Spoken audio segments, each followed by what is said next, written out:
Loading your audio article. Fidelity will soon start allowing eligible individuals to save a portion of their 401k in Bitcoin, the company announced Tuesday.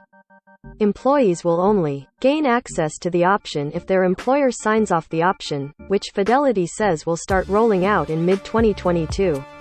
While Fidelity doesn't specify how much employees can dedicate to cryptocurrency in its release, the Wall Street Journal reports that employees can elect to save up to 20% of their retirement fund in Bitcoin. Dave Gray, Fidelity's head of workplace retirement offerings and platforms, also told the WSJ that Fidelity plans on adding support for other cryptocurrencies at some point in the future. MicroStrategy is the first to announce that it has adopted the Bitcoin Retirement Fund.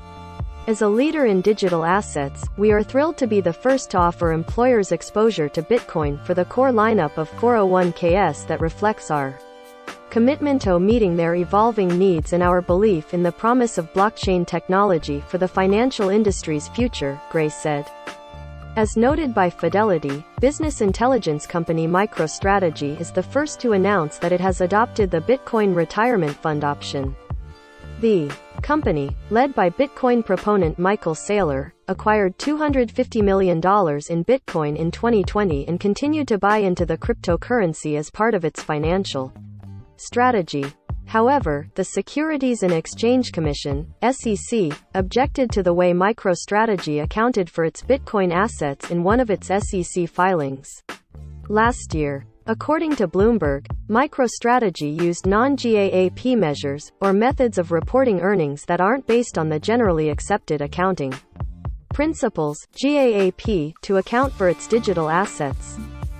This wasn't MicroStrategy's first run-in with the SEC. In 2000, the SEC settled with Saylor and other executives $11 million over charges of civil accounting fraud, and claimed the company materially overstated its revenues and earnings. After MicroStrategy went public in June 1998 until March 2000, the executives paid the disgorgement of $10 million and a $350,000 civil penalty for each of them, without admitting or denying the commission's allegations.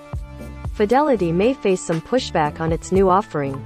Last month, the U.S. Department of Labor warned fiduciaries against offering an option to save for retirement in cryptocurrency, in an effort aimed at protecting the retirement savings of U.S. workers, citing that this type of investment presents significant risks in challenges to participants' retirement accounts, including significant risks of fraud, theft, and loss.